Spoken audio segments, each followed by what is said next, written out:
Kita berdoa. Bapak, terima kasih untuk kasih setiamu sepanjang hari ini kami boleh lewati dalam berbagai macam aktivitas kami.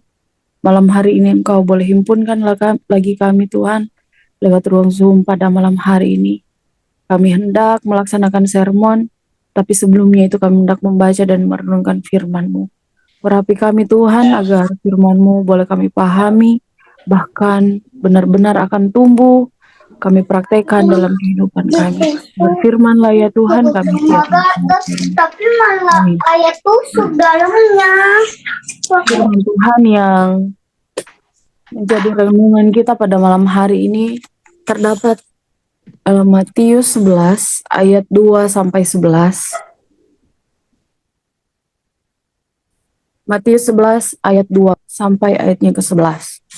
Firman Tuhan, Yesus dan Yohanes Pembaptis.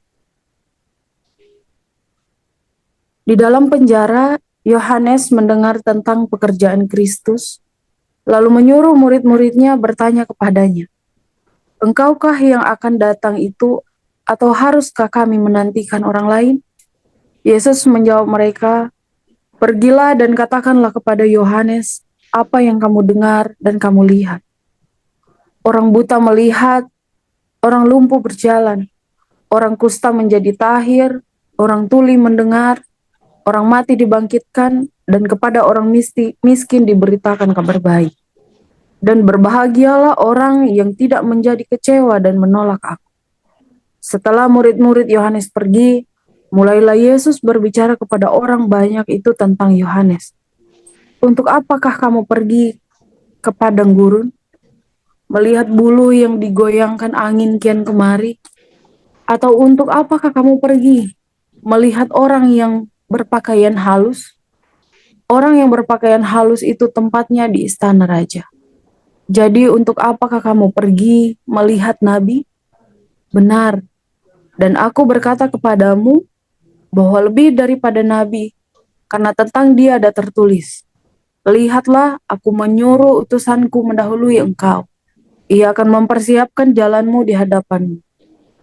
Aku berkata kepadamu, sesungguhnya di antara mereka yang dilahirkan oleh perempuan tidak pernah tampil seorang yang lebih besar daripada Yohanes Pembaptis. Namun yang terkecil dalam kerajaan sorga lebih besar daripadanya." Demikian firman Tuhan. Bapak Ibu, mendahului khotbah pada malam hari ini, saya teringat dengan khotbah Pak Pin minggu lalu. Dijelaskan sedikit ya siapa Yohanes ini. Jadi dijelaskan bahwa Yohanes adalah nabi yang diutus untuk mempersiapkan kedatangan Tuhan Yesus. Bahkan disebutkan dia adalah seorang nabi besar. Selain itu, dia juga berani menyerukan pertobatan dan tidak kenal kompromi. Meskipun harus menghadapi Raja Herodes. Karena ia berani menegur Herodes yang menikahi istri saudaranya dan akhirnya dia dipenjarakan. Di khotbah minggu lalu juga itu disebutkan bahwa ada satu kekurangan Yohanes. Apa itu ya? Kita baca pada ayatnya yang ketiga. Yohanes mengalami keraguan tentang Tuhan. Kenapa pertanyaan ini diajukan Yohanes? Apakah Yohanes tidak tahu bahwa Kristus itu adalah Mesias? Ya, tentu tidak ya. Yohanes tahu persis bahwa Kristus adalah Mesias. Itu bisa kita baca pada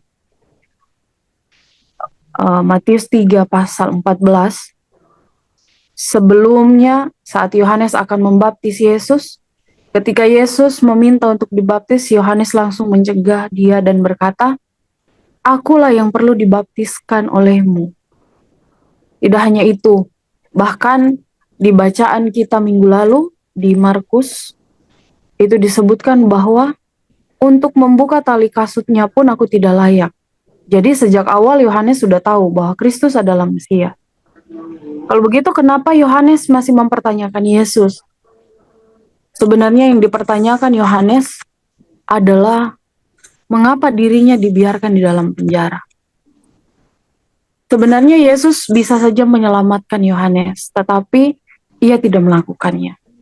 Sebaliknya ia mengirimkan pesan yang berbunyi, kita bisa baca pada ayat yang keempat sampai ayat yang keenam tadi, melalui murid-murid Yohanes. Sungguh jawaban ini merupakan jawaban yang bukan yang diharapkan oleh Yohanes. Tetapi sebaliknya, Tuhan menginginkan agar Yohanes mendengar dan memuji Allah karena apa yang ia dengar, walaupun ia ada di dalam penjara. Setelah murid-murid Yesus pergi, Yesus memuji pelayanan Yohanes di hadapan banyak orang. Katanya, tidak ada orang lebih besar kehormatannya dari Yohanes, namun yang terkecil dalam kerajaan sorga lebih besar darinya. Lalu bagaimana dengan kita? Ya, mungkin sekarang kita menghadapi masa-masa krisis yang sama seperti Yohanes. Kita mungkin sedang terpenjara dan menderita. Mungkin bukan secara fisik terpenjaranya seperti yang Yohanes hadapi saat itu. Kita mungkin akan merasa, saya sudah melakukan banyak hal untuk melayani Yesus, tetapi kenapa saya masih menghadapi ini? Situasi inilah yang mungkin menguji hati kita. Apakah kita tetap percaya bahwa Tuhan itu adil dalam segala perkaranya atau tidak? Apakah kita mengandalkan atau sebaliknya kita mengandalkan pengertian kita sendiri? Jika Tuhan tampak tidak memenuhi harapan kita, bukan berarti Tuhan meninggalkan kita. Ya, kemarin waktu kita evaluasi, ya saya rasa ada poin itu ya, yang mungkin sempat kita rasakan di saat kita membutuhkan khususnya dana yang akan kita butuhkan di Natal kemarin. Mungkin ada rasa, akankah Tuhan menolong kita? Dan itu memang terbukti, Tuhan menolong tepat pada waktunya, bahkan lebih dari apa yang kita butuhkan. Ya, jadi jika kita melihat ke dalam kehidupan kita, mungkin ada orang yang mengalami masalah, jangan sebaliknya kita menghakimi, melainkan kita harus terus topang, kita harus menolong, kita harus membantu. Ya, puji Tuhan, Gloria sudah mewujudkan itu sejak 2019 melalui program berbagi kasih. Itu luar biasa. Dan responnya luar biasa ya, yang Pak Pin share di sosial media. Itu bentuk kepedulian kita kepada orang-orang yang membutuhkan. Lalu bagaimana ketika kita yang mengalami situasi sulit, sedangkan melihat orang lain bahagia? Avenu ya kusei mapari katubu, kanya wa yunu sinjou, lese katubunya. Belum tentu. Ya, kita mungkin ada yang merasa kecewa, ada mungkin merasa sakit hati, merasa hidup ini tidak adil. Kenapa orang lain hidupnya bahagia, saya susah, sangko mau libure, ya itu. Saya susah, orang-orang sana mungkin bisa liburan, bisa apa. Ya kadang-kadang kita diperhadapkan situasi seperti itu. Memang kadang-kadang sulit, bahkan ketika kita menghadapi hal-hal seperti itu, kadang-kadang kita juga diminta untuk ikut bersukacita dengan orang-orang yang mengalami sukacita itu. Padahal kita itu sedang mengalami masa-masa yang buruk. Mengalami masa-masa kita lagi terpuruk. Memang susah keadaan itu, tapi ingatlah bahwa Tuhan kita itu jauh lebih besar dari masalah yang kita hadapi. Bahkan bisa kita memahami apa yang tidak bisa kita pahami.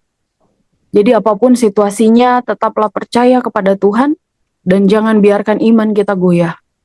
Percayalah tersedia kemuliaan kekal yang melebihi segala-galanya di balik situasi buruk kita. Tuhan sudah membuktikan itu lewat acara kita di Natal, lewat jemaatnya. Jadi yakin dan percaya apapun situasi kita, Tuhan pasti menolong kita. Tuhan pasti ada. Amin. Mari kita tutup sermon kita pada malam hari ini dengan kita berdoa. Kita berdoa. Bapa di surga, terima kasih untuk waktu yang Kau anugerahkan buat kami pada malam hari ini. Kami telah mendengarkan firman-Mu Tuhan. Engkau datang mengajarkan kepada kami bahwa bahwa Tuhan tidak akan pernah meninggalkan kami. Terkadang kami merasa ragu Tuhan dengan berbagai macam hal yang kami hadapi. Tetapi firman-Mu malam hari ini datang menguatkan kami bahwa Engkau selalu menyediakan apapun kebutuhan kami, apapun pergumulan kami tepat pada waktunya. Bapa di surga, yakinkan kami Tuhan, terus pelihara kami dalam setiap langkah kehidupan kami, agar kami senantiasa selalu berpaut hanya kepadamu. Malam hari ini juga Tuhan, kami berterima kasih kami sudah boleh membahas rencana pelayanan kami sepekan yang akan datang. Bahkan pelayanan-pelayanan kami Tuhan di ibadah Natal sampai dengan akhir tahun. Terima kasih Tuhan untuk waktu yang indah ini yang Kau anugerahkan. Biarlah sekalian kami boleh mengambil tugas pelayanan ini Tuhan, boleh menjalankan tugas pelayanan ini Tuhan dengan takut akan Engkau. Bapa di surga, kami berdoa buat rekan-rekan kami yang tidak sempat bergabung dengan kami pada malam hari ini Tuhan. Mungkin dengan berbagai macam kesibukan mereka, mungkin ada juga yang masih dalam pekerjaan. Kiranya Engkau memberkati mereka Tuhan. Kiranya sukacita damai sejahtera-Mu juga akan mereka rasakan sebagaimana yang kami rasakan pada malam hari ini. Bapa di surga, kami berdoa buat seluruh jemaat-Mu, bahkan kami yang mungkin dalam waktu-waktu yang akan datang berencana untuk pulang kampung. Kiranya Tuhan Engkau memberkati setiap persiapan, perjalanan, dan boleh berkumpul bersama keluarga, merayakan Natal bersama Tuhan. Dan atas izin-Mu juga di tahun depan boleh kembali lagi di sini Tuhan, boleh berkumpul bersama teman-teman di sini. Bapa di surga, kami berdoa buat seluruh jemaat-Mu dimanapun dalam setiap keberadaan kehidupan mereka. Biarlah tangan kasih-Mu tidak akan pernah meninggalkan kehidupan mereka Tuhan dalam berbagai macam keadaan mereka. Yang sakit, yang bergumul, kiranya Tuhan Engkau memberkati kehidupan mereka, menganugerahkan kesehatan, segala macam upaya pengobatan kiranya Engkau berkati Tuhan. Yang dalam pergumulan kiranya Engkau lepaskan beban mereka Tuhan. Engkau hadir, yakinkan mereka bahwa Engkau tidak akan pernah meninggalkan kehidupan mereka. Kami berdoa juga buat seluruh kaum keluarga kami dimanapun berada. Kiranya tangan kasih Tuhan juga tidak akan pernah meninggalkan kehidupan mereka. Menyatukan selalu kami Tuhan dalam doa-doa kami. Dan biarlah dalam waktu yang Engkau izinkan kami boleh bertemu dengan tidak kurang satu apapun juga.